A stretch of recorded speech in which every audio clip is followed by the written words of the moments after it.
All right. Good evening, everyone. I'm Christina with Atlantic Institute. It is nice to have you guys join us tonight. We are having a very important dialogue discussion on what to do in an active shooter scenario. This dialogue discussion is a little bit different than some of the things that we have done in the past, but I felt that it was important for us to do this as like a public service awareness. My whole thinking is, while to me it's a little somber of a discussion to have, I feel that, you know, in the 80s growing up, we did stop, drop, and roll, and we learned all these different things. We've had the cover your cough kind of campaign. We have all these little different campaigns that we've done for public health and awareness and for safety. And I kind of thought, this is not a bad idea to have something. If this helps just to reach you guys and for you guys to share with others, and it helps to save lives in any kind of active shooter scenario that you might ever be involved in, let's hope you're not, then I'm all for it. So Dennis, you asked if we'll receive a copy of the recording. Yes, I'll have it recorded, and then it will be available if you wanted to share with anybody. But I just wanted to make sure I let you know that, like, that was my whole purpose behind this, was thinking that this is definitely something important for us to have an awareness of and to hopefully save lives. So if I can introduce to you guys Mr. Keith Jones. He's with the Department of Homeland Security, and it was really great to be able to have him here. I'll let him go ahead and introduce himself and speak, and then we're going to go ahead and play a video. Sure. As she said, my name is Keith Jones. I'm the Protective Security Advisor for the state of South Carolina. So I'll get my excuses out of the way. If you're not from South Carolina and my accent drives you nuts, there's nothing I can do about that. My excuses up front carry on to Zoom. Unfortunately, it would not work on my laptop, so we are verbal only. And I'm going to answer some of the questions that I get all the time up front. And one of those is, I don't talk politics. I don't care what your politics are. You don't care what my politics are. We're setting that aside. People ask me almost every time I give one of these classes, should I buy a gun? I do not know. I don't know you. I don't know your capabilities. I don't know where you work. That's something you discuss with your local law enforcement or your business, wherever you work. That's an issue that I cannot discuss or won't discuss. And the third, and probably most importantly, is this is a tough subject. It does not one of those subjects that starts off tough and then I give you a solution that makes everything better. It starts off bad and it just stays bad throughout the entire progress of it. My background, I was a bomb disposal technician for quite a while. I was the Deputy Chief of Chemical and Biological Countermeasures at the Department of State's Diplomatic Security Service. I was the Deputy Chief of the Office of Bombing Prevention at the Department of Homeland Security. And I've been a Protective Security Advisor for the Department of Homeland Security's Cybersecurity and Infrastructure Security Agency here in South Carolina for 15 years. We do offer this training, Run, Hide, Fight, how to plan for an active shooter training in person. For those of you who are not located in South Carolina, if you're interested, if you'll pass Christina your contact information, I will find the PSA, Protective Security Advisor, who covers your city or state and put you in touch with them. For the Canadians on the call, I'm sure the RCMP has something along the same lines, but I'm not familiar. I don't have a contact for that. So that's my introduction. And Christina, if you want to go ahead with the video, that'd be fine. Awesome introduction. Thank you. All right, let me work on getting this shared. I would like to make sure you guys can see that, right? You can see the video screen? Okay. All right, so I'm going to go ahead and start this video here.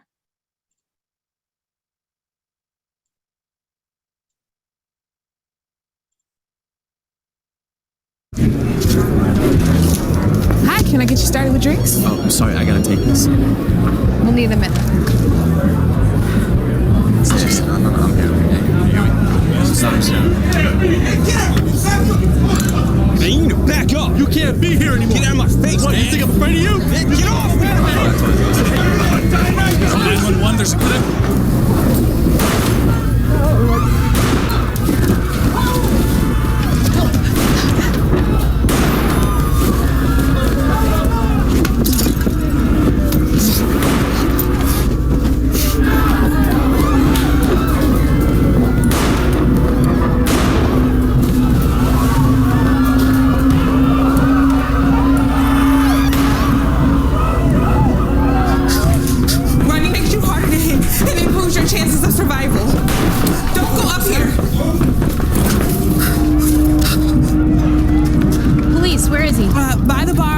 woman's black shirt. Empty hands up, follow their instructions. I'm in the direct line of fire if I head for either exit, but I have other options to help me survive.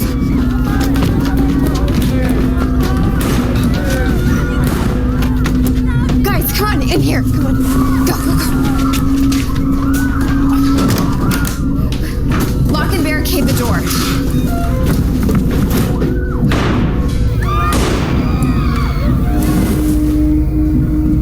Both my exits are blocked by the shooter. I gotta stay hidden. I'm no victim. I'm ready for this.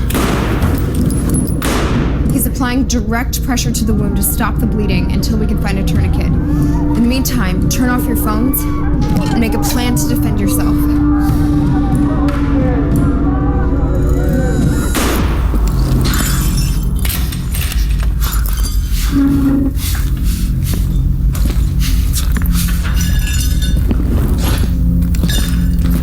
We have to fight to survive.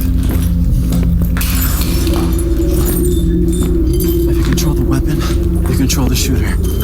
I'll go for the gun. He'll go for his arms. The bartender will go for the head.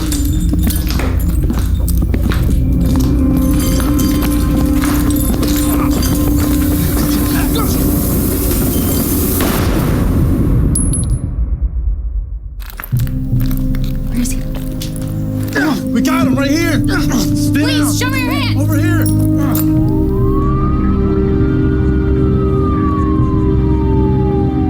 You can survive a mass shooting if you're prepared.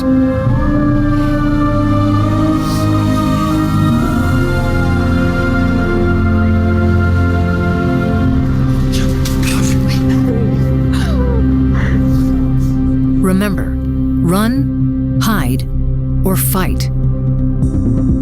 Run. Wherever you go, be aware of alternate exits. Quickly and cautiously evacuate in a direction away from the attacker. Don't hesitate. Seconds matter. Remember windows and emergency exits. Leave belongings behind. Keep your empty hands raised and clearly visible when exiting a building. Follow all instructions from the police. Don't stop until you're sure you've reached a safe location. Hide. If there is no safe escape route, find a good hiding place. Lock and barricade the door. Silence cell phones. Prepare a defense plan. Fight. Fight only as a last resort. Use available objects as improvised weapons. Use teamwork and surprise. A coordinated ambush can incapacitate an attacker. You're fighting for your life. Don't fight fair. Stop the bleed. A victim can die of uncontrolled blood loss in 5 minutes or less. Apply pressure or a tourniquet to control severe bleeding. Go to fbi.gov/survive to learn more.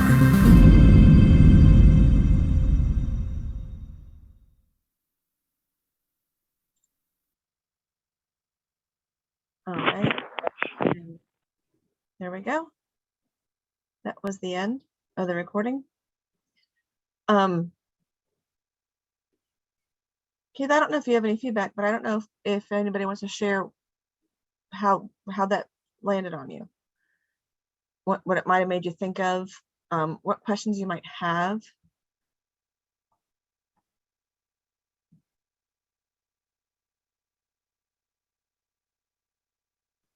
Yeah. Oh, hello. I have a question.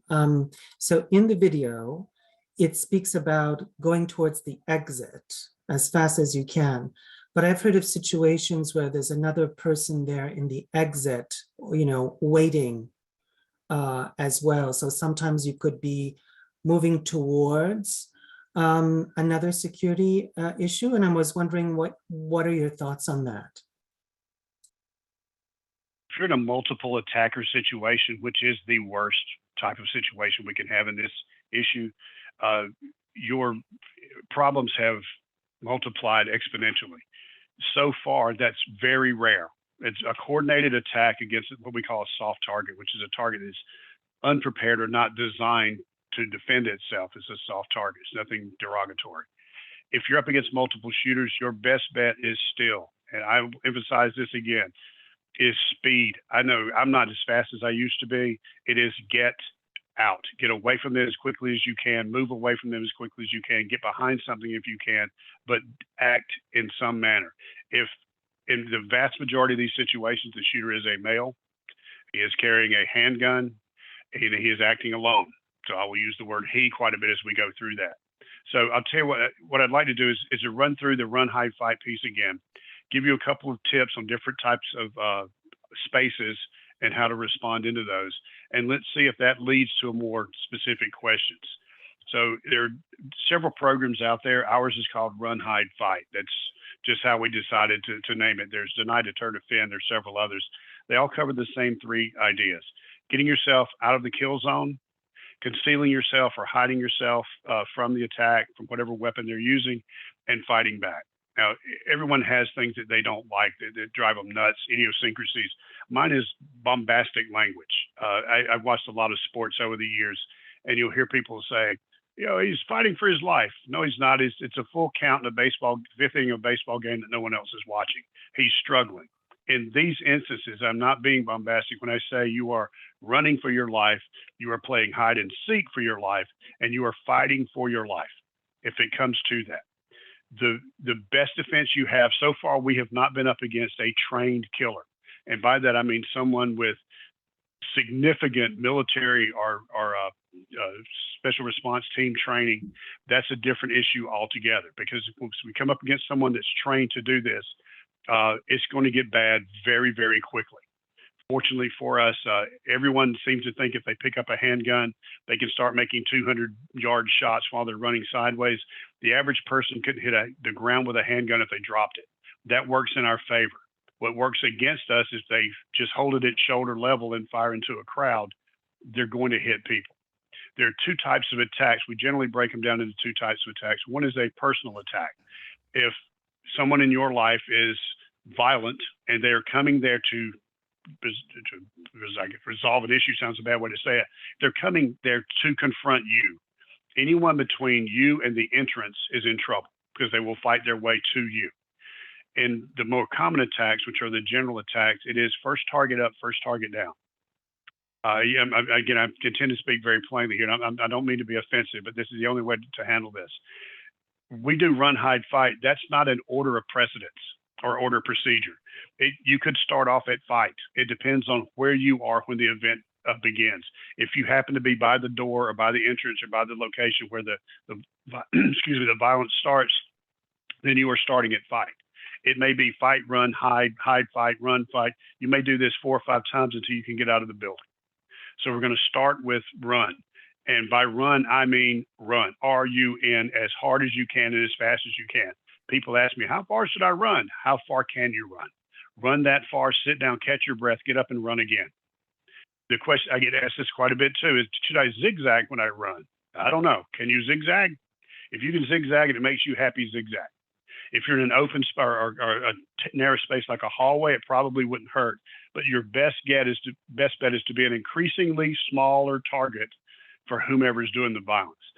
We shifted over to active assailant a while back because there are a ton of attacks that occur with edged weapons, and people raise their eyebrows when I say that until you explain that an axe, which has been used as long as there have been people, is a sharpened steel wedge that weighs about 3.5 to 4 pounds with a stick on it that travels about 80 miles an hour. You can cut a tree down with it. If you've never been in a knife fight, they are unbelievably difficult to defend against. They are good weapons. We're going to stick with firearms for this briefing.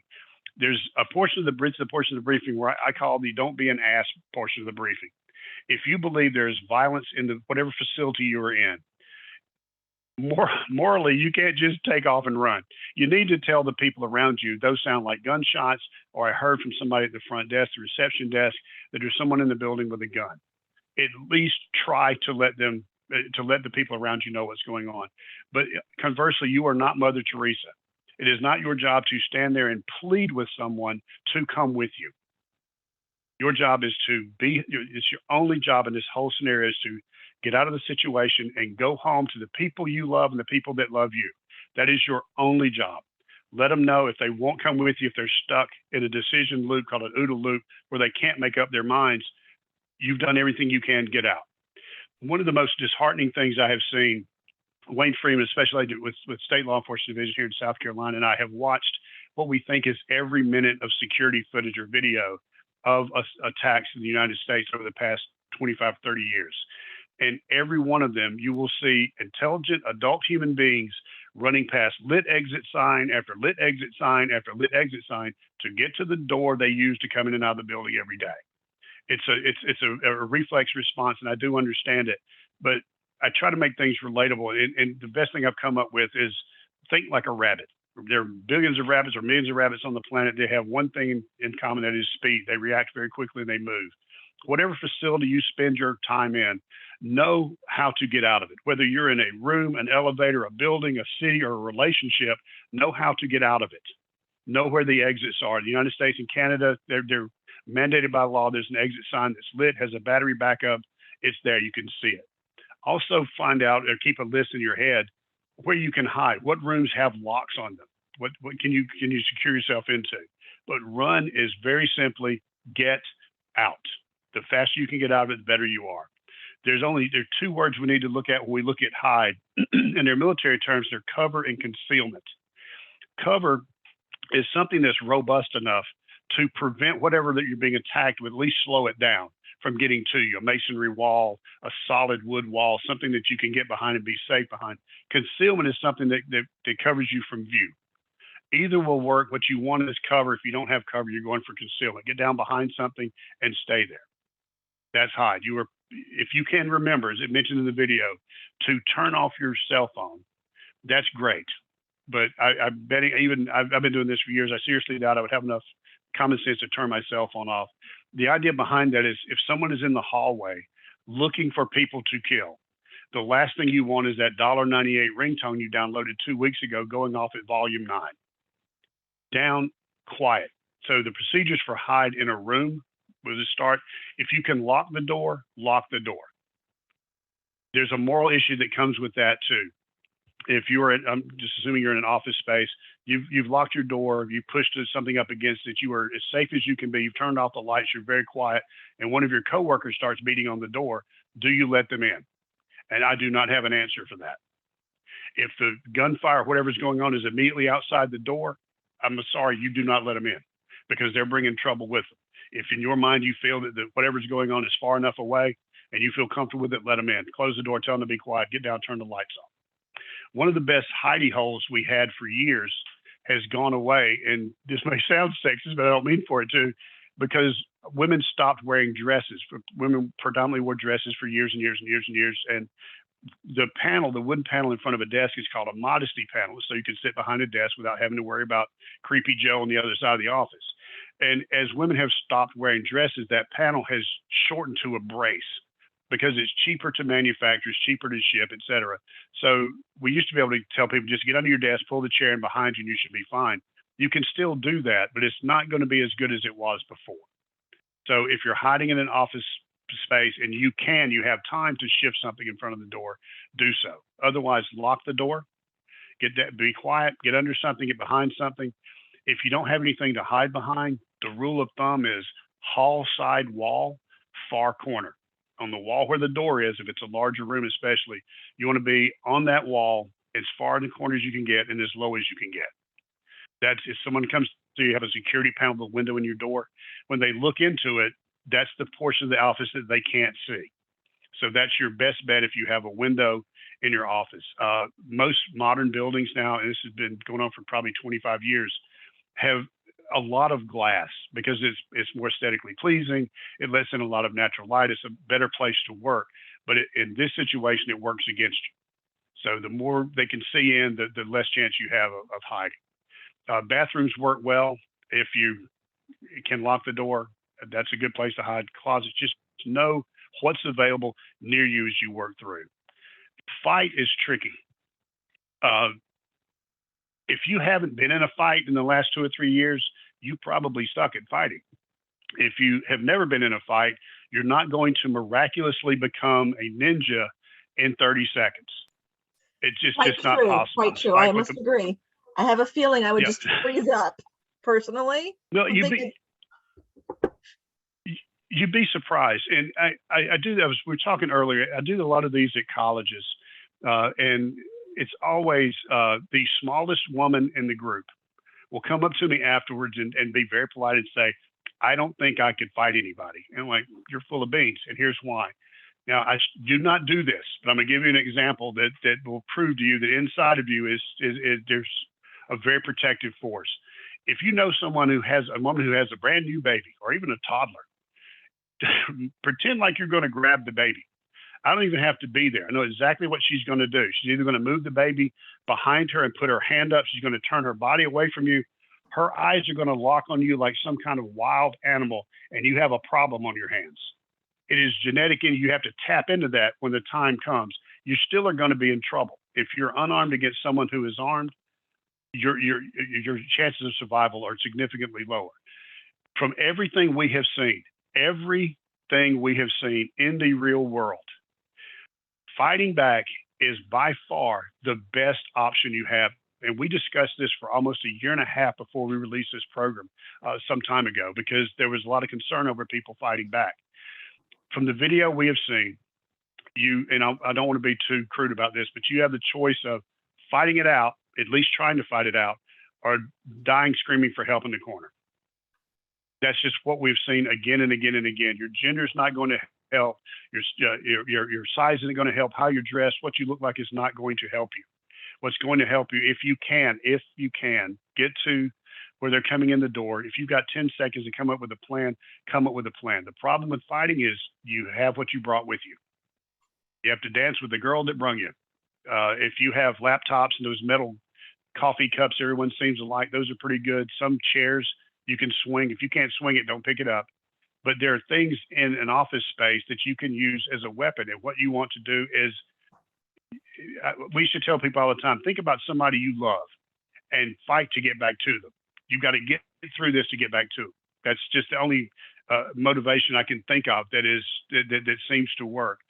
If you get them down, if you can get them down, what you want to do is to get control of whatever weapon they have. And the way you do that is not by putting your hand, you want to grab it and bring that arm as close to you as you can, and then get the weapon pointed away from you. This is emergency stuff. We're not talking any finesse here. It's just get them on the ground, get that arm under control, and put as many bodies on top of them as you can. If you can sit on their head, sit on their head. I had a very nice lady tell me in a class years ago, she raised her hand and said, you can kill somebody that way. Indeed you can. Indeed you can. But it's hard to go anywhere without your head. Get them down, keep them down until someone comes along that can take that person off your hands. And here's a free tip I'll throw in. If it's a firearm and you can get it away from them, I don't care how you do it, if you can get it away from them, you need to be very conscious that when the police come through the door, all they see is gun. So if you can, move it away from the person somewhere where you can get it out of the way. If you want to keep it, I understand that, until someone shows up. As soon as someone shows up, you need to drop it or put it down. You cannot be standing there with a weapon in your hand when the police come through the door. That's just common sense 101. So I'll go through really quickly a couple of situations. We already covered an office space pretty well. Warehouses, places where you have a lot of open room, libraries, storage units, or storage areas. Bullets have a hard time moving through a lot of material. So if you have those rows of shelves, keep that shelf between you and them as much as you can. It's ring around the rosy for real, but keep as much material between them as you can. If you can work your way to an exit, do so. If you're in a house of worship that is not a temple or a mosque, you have obstacles in the way. In temples and mosques, generally, people are seated on the floor, so you can get up and scatter like rabbits. That works pretty well. In other houses of worship, people sit in pews, and so you have to move laterally before you can move front and back. And if you're, I'm Jewish, at the synagogue I go to, the people on the aisle, the inside aisle, are usually the older people in the congregation with mobility issues. They put them on the aisle seat so they can move around. It's for convenience. You cannot trample Sister Sarah getting out of the pew, but you also can't allow Sister Sarah to block 30 people from coming in. It is a difficult situation. We get asked, should I just lay down? I don't know. It depends on what type of attack is going on. If you can't get out, if there's no way to get out, if you can't go over the pews, then maybe laying on the floor, trying to roll under the pew would help. I don't know. I don't want to give that specific advice because I'm not sure of the situation. They had the shooting in Texas, I believe, late last year, where a parishioner who was armed made an amazing shot from about 52 feet away. Don't count on that guy showing up. He may be at your house of worship. He or she may not be. The point of entry for a house of worship is usually the front of the building. The pastor, imam, rabbi, minister, priest, or whatever is usually facing that way.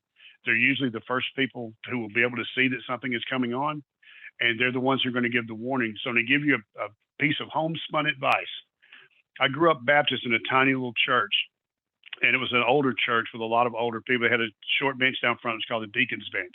I don't know why it was called a deacon's bench because nobody ever sat on it. But that was, we had guests that came in, a guest speaker, someone, that's where they sat. And so what we tell people to do is you have someone coming into a religious service. They're essentially using your humanity as a weapon against you. If you believe that your religious philosophy is correct, then you have a moral obligation to allow people to experience it, to come in and worship with you. But there's some rules here. You want to meet them at the door. If you don't know who they are, or if that alarm bell goes off in the back of your head, tell them flat out, say, we have a tradition here with guests. We're going to bring you down front. It's a special seat. We're not going to ask you to stand up. We're not going to ask you to do anything, but it's the best seat in the house. You can hear the music. You can hear the sermon. You can get the full experience, and you put them down front. And the reason you put them down front is so every eye in that room is on the back of their head. Never give up the corners to someone you don't trust. It'll say, oh, I'd rather sit back here. Say, I appreciate it. Please just come on down. Put somebody with them, a greeter of some sort. That way, at least there's somebody beside them that could maybe push them off balance while the scrambling starts. But don't give up the corners. Some of the synagogues have gone through the Never Again program, which is a very reactive program to attack. Those are things you need to talk over with whomever you worship with. In a mall, malls are there are two portions of a mall. One are the anchor stores, the big stores in the corners that you walk into directly out of the parking lot. It used to be, Macy's and Sears, whoever it is. I don't care about the name. They're big stores. Some of them are multi-level, and your best bet in one of those anchor stores is to get down low and move around as close to the floor as you can. If you're wondering what I'm talking about, if you have a child and you've ever had your child walk off in a store behind those hundreds of racks of clothing, they disappear immediately. It's one of the most frightening things a parent can go through. You're going to use that. Out of sight, stay low. Hopefully they'll move by you. When they do, then you take your chance to get out of there. If you're in the rest of the mall, which are just storefronts, the best way out is if whoever you're with, if you hear gunshots, we'll go with gunshots.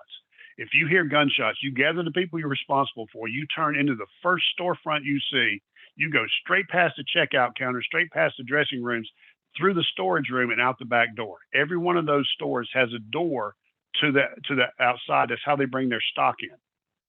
Just ignore, they're going, hey, you can't go back there. Yeah, I believe I can. And we're going straight through. Get out, get the masonry between you and the problem. Congratulations, you win. A restaurant, I'm trying to say that correctly because as Southerners, we say restaurant. In a restaurant, the problem is more than likely coming from the street. When you come in, I'm not asking you to do a security assessment. When you come in, look and find out where the waiters and waitresses are coming from. That's the kitchen. If a problem comes in from the street, gather who you're responsible for. You go straight past the waitress station, through the kitchen, out the back door. They have a back door to the alley, so they don't have to bring trash to the restaurant. That's your way out. Get out. A theater, theaters have exits. They're fire exits. They're located on the base floor down by the screen. They're located at the back. Your job is just to get up and do the best you can to get out of there. Find an exit, pick an exit, stick with it, and go through it. In open space, we had the shooting in Las Vegas, and if anybody's curious, we still have no idea what motivated that guy. We have nothing on that guy, nothing. He came out of nowhere, he died in place, and he killed a lot of people. In an open space, your best bet, we're back to run. If there's something you can get behind. I was just at the Crawfish Festival here at Rosewood Crawfish Festival in Columbia, which is at the State Fairgrounds. It's a big open space with a lot of booths and some kitchens, but there were buildings and planters and things to get behind to work your way out. just move, take off, pick a direction that you like and stick with it. That's how you move out. So that's run, hide, and fight. How to respond when the police get here. Your job, again, back to your job, is to get out of this alive. The one thing you don't want to do is to run towards a police officer with something in your hand. I don't care what it is. We, for some reason, expect police officers to be these angels of mercy who are coming in and highly trained. You may get the best cop in your town responding, but you also may get the cop who's on his first day of patrol. His or her first, they're just there. They've graduated the academy. They've done their ride through. They have a vest that covers most of their chests and a pistol, and all they know is somebody in this building, facility, open space is killing people. Their job is to get there and stop it. Their adrenaline is through the roof. They're making probably $38,000 a year. They're scared to death just like you are, but they have to run towards a gunfight. When you come running in with a phone in your hand, all they see is object in hand. I'm not saying they're going to shoot at you. I'm saying there's a chance they're going to slide a bullet by you. Empty hands. Your job now is jazz hands. Wave, fingers out, hands waving. If you have information to give, try to keep in the back of your mind, you want to give information over data. Every building, every complex has what's Bob's old office. So that's the old office building. They have all these codes that they use to work around how they navigate the facility. Firefighters, ambulances, and police officers respond to addresses and building numbers and room numbers. It is, I'll use myself as an example. I'm an extraordinarily handsome man wearing right now an orange shirt and black pants. So you have a guy that's 6'3", pretty chubby, with a beard, who's wearing an orange shirt and black pants. If you don't know anything about guns, that's fine. Just he had a black gun in his hand. He had a long gun. It was black or it was brown and black. It had what looked like a scope on top of it. That's information. Data, when you're calling into 911, information only. If they need some more information from you, they'll ask. If they don't ask, then hang up and move on. The thing you need to remember about 911 operators, I'm in Columbia, South Carolina. We have 22 operators at the switchboard here in Richland County. Once all those people are talking to someone, you either bounce down to Charleston County, down the coast, or to Charlotte, North Carolina. Now, they're using the same system. They're plugging the same information in, but they may have never been to Bug Tussle, Tennessee, or Indianapolis, or San Diego. They just know they have questions. They need to know where it is. Street addresses, building numbers, room numbers if you have them, a description of what you saw. If they feel like you're a good witness, they may ask you to stay on the phone. If they don't, hang up the phone and move on. The hardest thing, and this is probably the hardest pill to swallow this entire discussion, it's the most difficult thing for us to teach police officers to do. They are not there to treat the wounded. They will hurdle your bleeding body to get to the person doing the damage. We have to beat it into them. They may throw a tourniquet or a bandage down when they come by, but they'll go straight through you. Their job is to stop the killing. Job one. They will come back, but they're not going to stop on the way through. Try your best to not stop them. If you information, they're going to tell you to go to the parking lot or go stand over there. Just go there. They'll come back to you, I promise. But right now they have to get the situation under control. They're going to have to search the building to make sure there's nothing left in there. If they come into your hiding place, if they open on the door, they're not going to go, hey, it's the police, open up. They're probably going to come in with their boot key, which is kick the door. Your job again, jazz hands. Hey, I'm good. There's nothing here. We work here. Whatever you have to say, they'll move on. They're just looking for threats. You're going to have and they're going to take time to go through this building. They're going to search everything. So the trickiest part to get organized when we talk about one of these events, and I want to stress your biggest threat to your safety in a workplace or at home is fire. It's always been fire. It's always going to be fire. Buildings are flammable. People are flammable. It's a bad combination. But in this situation, when you have people that you know who may be dead or wounded or scared to death or missing, they're going to have to organize everyone and go through it. The FBI will come in if they're requested by local law enforcement. They handle what's called the reunification portion. But you're going to have to plan it up front. Where do we evacuate to? If it's an event, where are we going to, because the press will be there shortly. Where are we going to put them?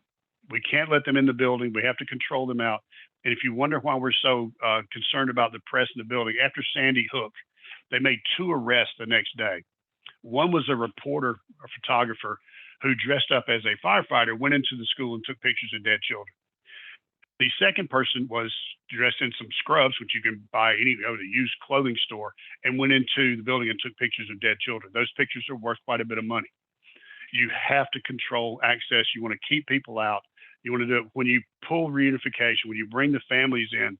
You cannot perp walk families through the scene, through the press to get to the identification. Most states, I'm sure all states, have a requirement for a body to be identified.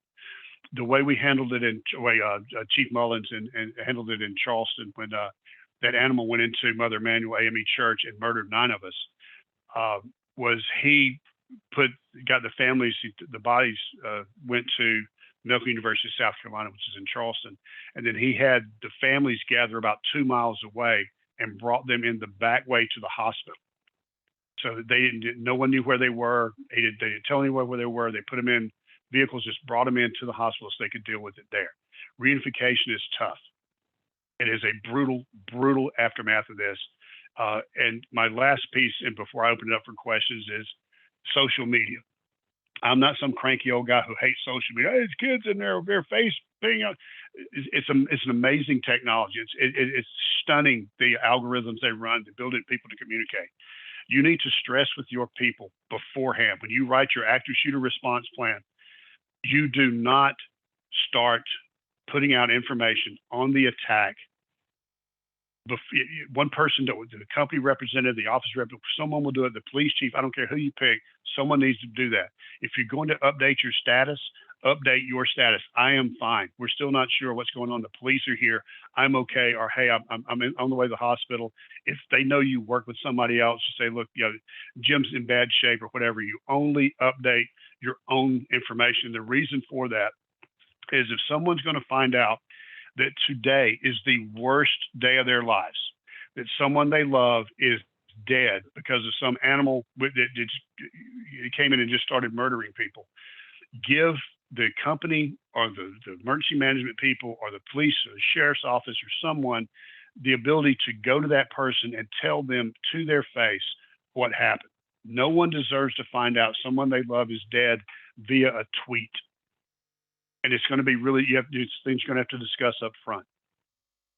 So that is our subject in a nutshell. Do we have any questions? Thank you very much. I appreciate that. Let's just see. If I was going to say, I appreciate you saying to make sure people silence their cell phones. I like that point because I think I might be the one that makes sure everybody in the room has their phone on silent. Because I tend to be calm in stressful situations. So I'm thinking Excellent. You're going to have to make sure you silence your phones. And that's definitely for sure something you want to make sure people do, because there are people that are going to be so scatterbrained, they're not going to think about that. And I liked how you brought up there's moral decisions that you have to make, because I might not have thought of the fact that there's going to be scenarios throughout a scenario that are going to be like, do you open the door for somebody or not? I think that's a really good thing to have to think about. I don't know if any of you guys have ever shot a handgun. I mean, I live out in the country and I have shot a handgun and a rifle and different things. And let me tell you, those things are not easy to shoot. For me, and I know that I have had. We watch TV, we watch different shows, and I'll say, can that bullet really go through that? Can this really do that?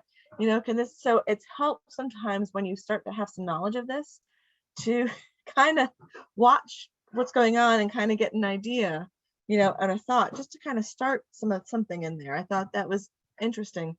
And I know I've tried to shoot and aim for something and I can get way off.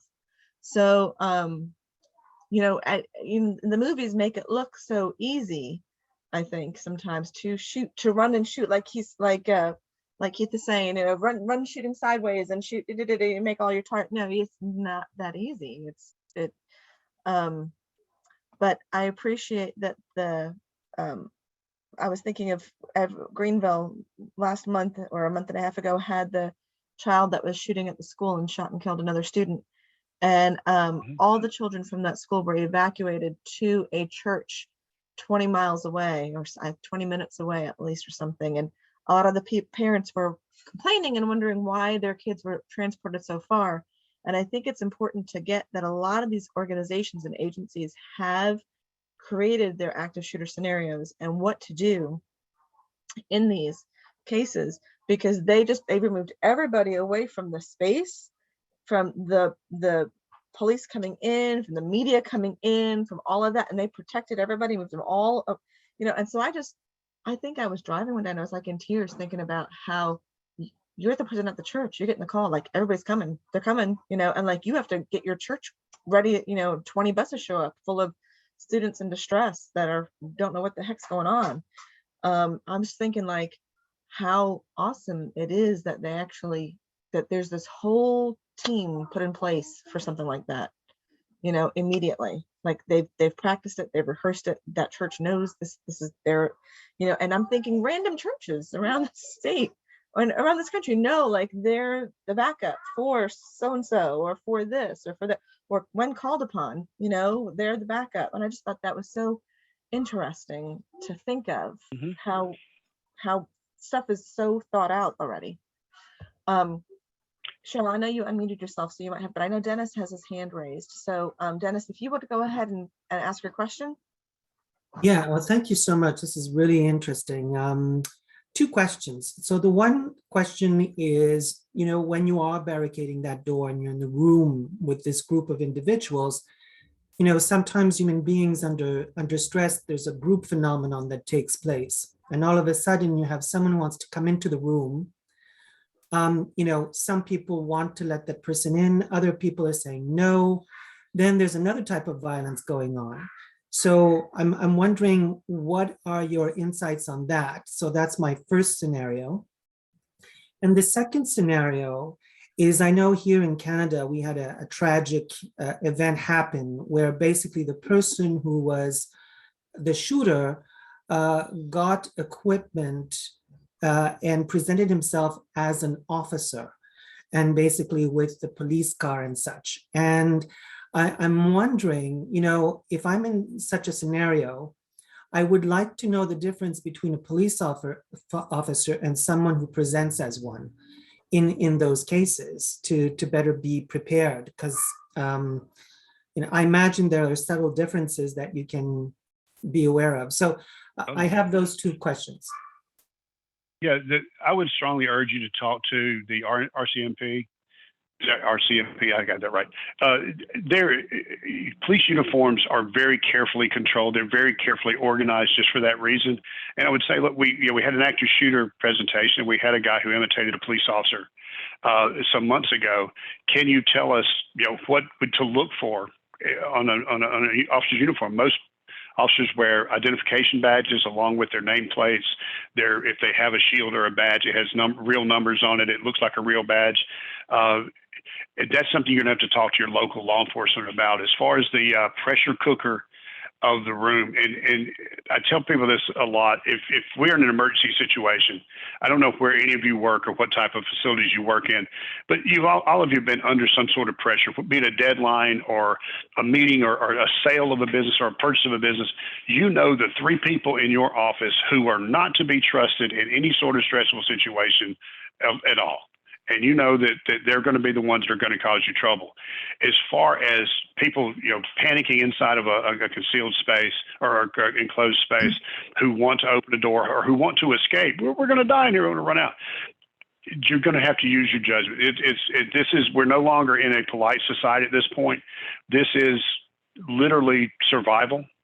And I hesitate to give you any guidelines, but I would do anything I could to keep them from opening that door.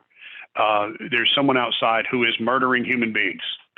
And the last thing you want to do is to take what defense you have, which is that closed door that's blockaded, and tear that down. Because if they get in that space, or if they draw attention to that space, then you have, in most rooms, one way out, and that's where the guy with the gun is standing. So you just keep them calm or talk. The one thing that works in your favor, and this is hard to do because everyone has a busy schedule, is to have a couple of training events during the year and talk to people about it up front. This is going to be a high pressure situation. And something we didn't touch on, if you've never heard a gun go off in a small space, guns are really loud. And that sounds simple, but the concussion, just that shock wave of sound coming over you, especially if it's repeated, really decreases or diminishes your ability to think and respond quickly. You don't have to know anything about guns. Hardwired, we know that's danger, and we're now in our lizard brain. Lizard brain says get away. Lizard brain says fight. Lizard brain says run. We're going to stay with our lizard brain. And the lizard brain in that room is, what is it, the opposite of Spock. The needs of the many outweigh the needs of the few in this situation. And how are you going to control that person? I don't know. If there's someone is truly panicking, that's a really difficult thing to deal with outside of an emergency situation. So the best thing you can do is use your head, keep your protections in place at all costs, and ride the situation out. I know that's not much of an answer, but that's a tough scenario that's going to require some on-the-scene decision-making processes that are decisions that are not going to be pleasant. So that's my government answer to that very succinct question. And I was going to say my lay human answer is knock them out and keep going. No. Keith has to give his government answer. Keith has to give his government. Put them down. Open the door. Throw them out in the hallway. Yeah. Throw them out in the hallway. Lock the door again. Yeah, it is. And the thing about this is when you're. That is a tough scenario. I almost might even be able to say like if you're in the room with somebody who might say, I've been through this training, or not like this training, but I've been trained on this. We don't open the door. Somebody that can just kind of make it speak like authority, because at that space and time, I think everybody doesn't know what's going on, and they're just acting on, we call it like an emotional dystocia, like it's just whatever the adrenaline is running through their body. So if they know somebody might have some thought, a clearer thought on this, or it might have gone through a scenario like this, they might be willing to listen. Cheryl, yeah, a lot of people are looking for leadership. Absolutely. They're looking for somebody to take this decision off their hands. We call it stress inoculation in the military. A lot of places have it. If you're a trader on a floor at a stock exchange or a commodities exchange, you have been stress inoculated. I think every parent has been stress inoculated if you have 2 children or more. But that's the idea, is to stress inoculate people when there's no danger, to put them in a situation where they have to think, they have to kind of come up with a solution. But the other is just to train. This is how we're going to handle it. You do it maybe once a quarter. It takes 30, 45 minutes, and people will respond. The majority of people will respond to the last training they received. It's a comfort level for them. The ones who can run have run. The ones who are hiding are hiding. We know to hide. This is how we hide. We close the door if we can. We lock the door if we can. We turn the lights off. We stay down low. We stay in the corner. We stay quiet. If you're fighting, that's it. You go through. Fire extinguishers are great weapons. They always show them in the videos, but I've yet to be in an office that had a fire extinguisher.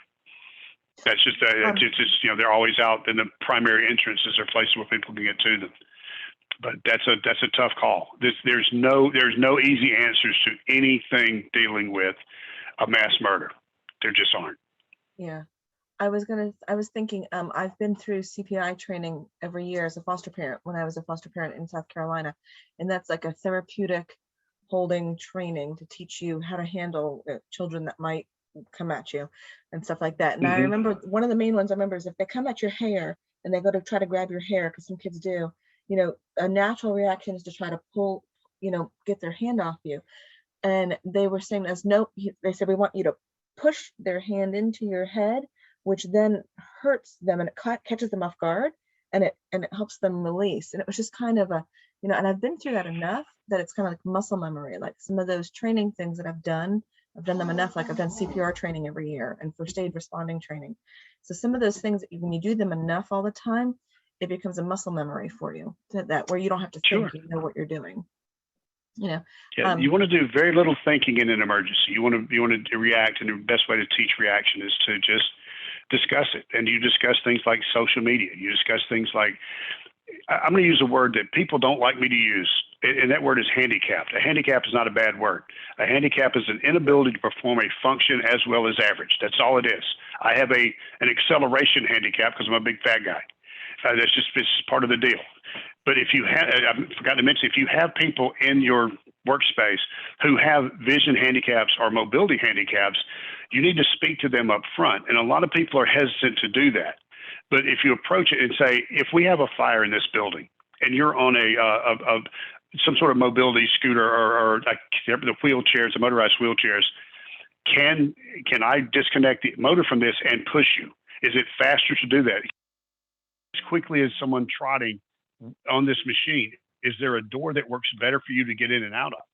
If you have a vision handicap, how do I lead you out? Are you going to put your right hand on my shoulder? Are you going to put your left hand on my shoulder? Are you going to put both hands on my shoulder? Are you going to follow me? Where do we go? And I've yet to have anyone who reacted poorly to that, because you're saying, hey, if things get bad, we're going to do everything we can to get you out of here. We know that you need an extra step. I'm here, or we're here to do the extra step. Tell us how we most effectively can get you out of this space. It may be we're going to hole up in here. We're going to lock the door. We're going to push some stuff up. I'm going to stay here with you. But those are discussions you have up front, and discussions with this subject, as horrible as it is are things that you need to just put into your rotation, your discussion rotation. If in the infinitesimal percentage of probability that it's going to happen, how do we handle it? And you talk with people who are generally reasonably intelligent, somewhat, most of the time, usually. And a little conversation up front can go a long way. Mm-hmm. All right, other questions? I know I've been speaking. Go ahead, Cheryl. I just wanted to share that I found myself on a reunification team in Aiken County, and wow.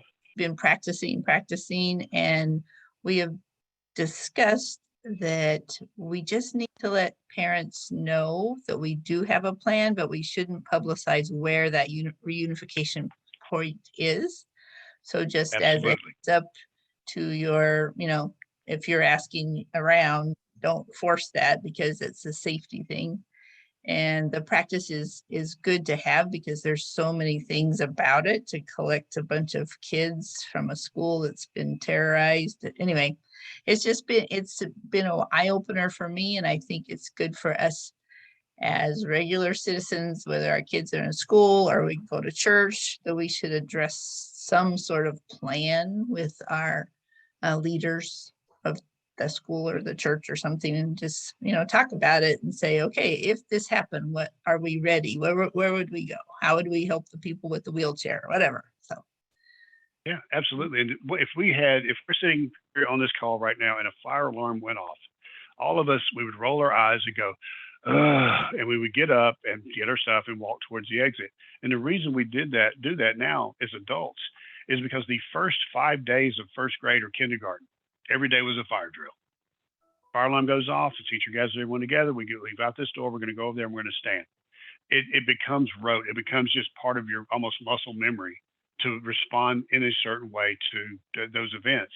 And if you think it through and come up with a plan and just say, this is our plan. It may not be a perfect plan, but this is our plan. We're going to own it, and we're going to implement. We're going to, once a quarter, once a year, twice a year. I don't care when you do it, but just do it the same way. Think it through. Have someone that presents it that's not hesitant. That's saying, this is how we're going to do this. Here's our rules. This is what we go. You can use the video you just showed as a great example. There are a ton of them out there. We have one. The Secret Service has one. NYPD has one. San Bernardino Police Sheriff's Office has a great one. Houston PD has a good one. Pick the one you like and stick with it. Some of them have warehouse space. Some have office space. Some are open space. Find the one that fits your facility and say, this is what we're going with.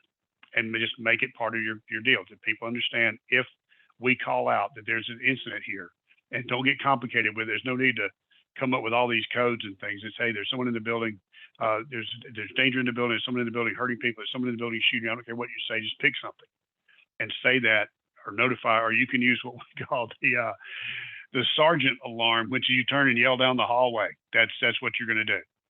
And the last piece, I keep saying the last piece, but this goes back to one of these things that may sound sexist, but I swear it's not meant to be.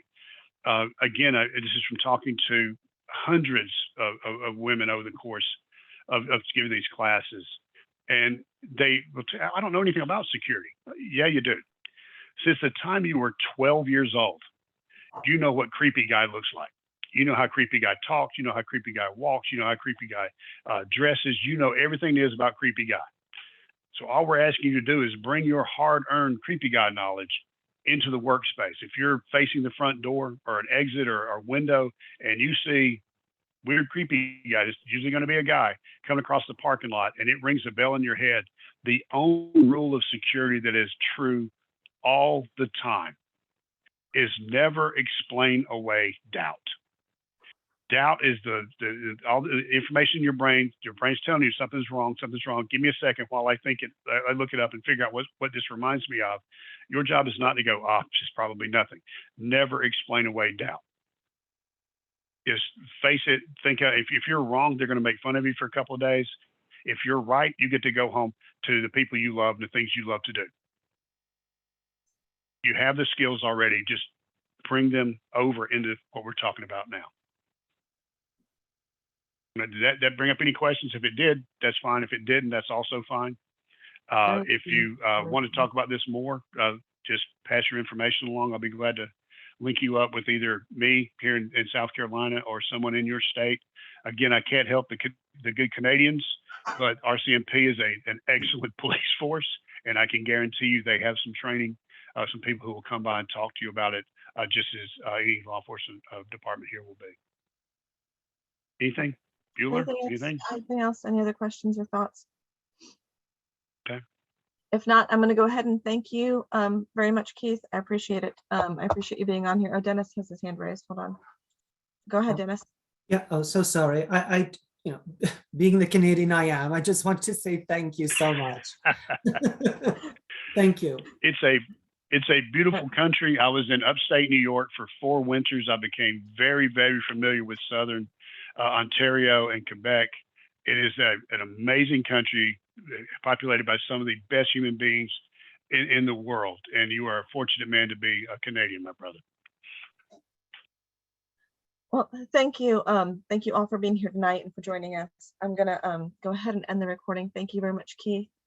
Lisa, thank you for the hand clap.